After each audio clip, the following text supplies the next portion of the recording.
Welcome back, Outriders. Today's video, I'm going to be teaching you guys how to farm expeditions at in-game to yield about 5 to 10 legendaries per hour. Interested? Oh yeah.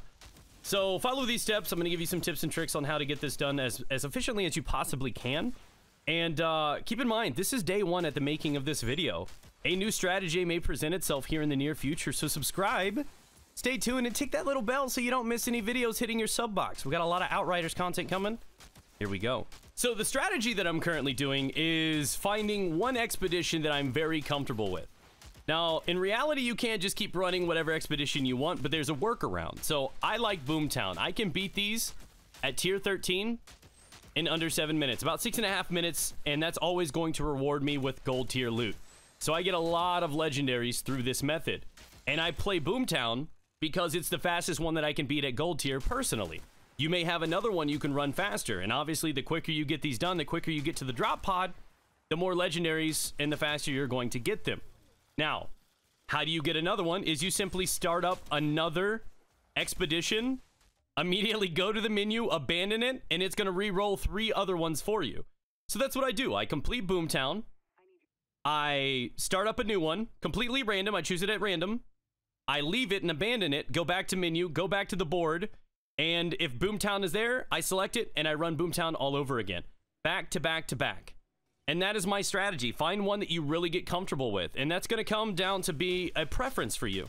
Maybe certain builds will work better with certain species or certain maps, and that's up for you to discover.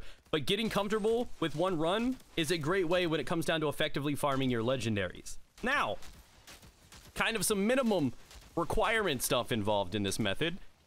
I would not advise you guys to get out there and start legendary farming if you're not up near like tier 15 in expeditions. If you do not have Eye of the Storm unlocked, I would not recommend you guys spending time legendary farming. Can you do it? Absolutely. Assuming that you're like up in the double digits, you can do that. And I want to explain why. Now, I have level 15. Can I beat this mission at level 15? Absolutely. And it wouldn't be necessarily difficult either. And hopefully at some point, Eye of the Storm is the same way for me. But I cannot do it fast enough, so all I'm ever going to get are going to be silver or bronze rewards. This is the problem. And you need to understand this. Yes, can I get higher level stuff, but it's not necessarily worth the grind or the effort when I get a lot less chances at legendaries and overall epics in general as well.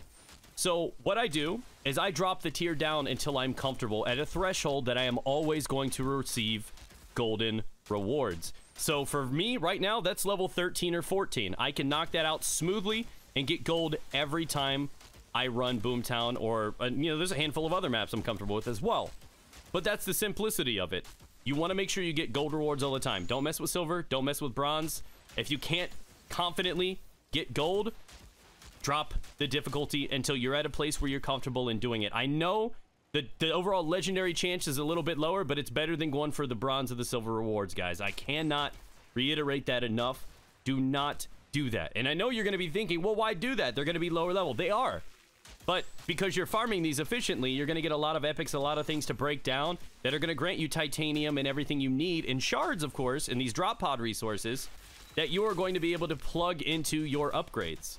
So even though I'm level 15, even though I can go do Eye of the Storm, I am still choosing to do level 13 runs right now. And I've had 3 drop from 1 drop pod on level 13. No joke. Gold rewards are the way to go. Do not mess around with silver. Can I go do 15 and get silvers and bronzes all day? Yes, I can. Do I want to do that? Is the best use of my time? No. So those are the strategies, guys. If you're curious about the build that I'm currently running, you can find that down in the description of this video as well. I know a lot of you guys are probably going to be asking. But again, this is still very early in the game cycle. There are going to be so many builds and so many things that we're going to discover in the near future. And I'm going to definitely plug your sub box full of all the things that come out Outriders related. So thank you again for clicking on this video. Hopefully this has helped you in some level. I know a lot of you guys just want to get out there and legendary farm, but it's going to take some work on your part. You're going to need to push to end game. And then when you're finally up in, 14, 15, if you want to start legendary farming, take it down to 12 or 13 and knock those gold rewards out as efficiently as you possibly can. And you're going to find a lot of success. So thank you guys again. Enjoy yourselves. Happy legendary hunting, everyone.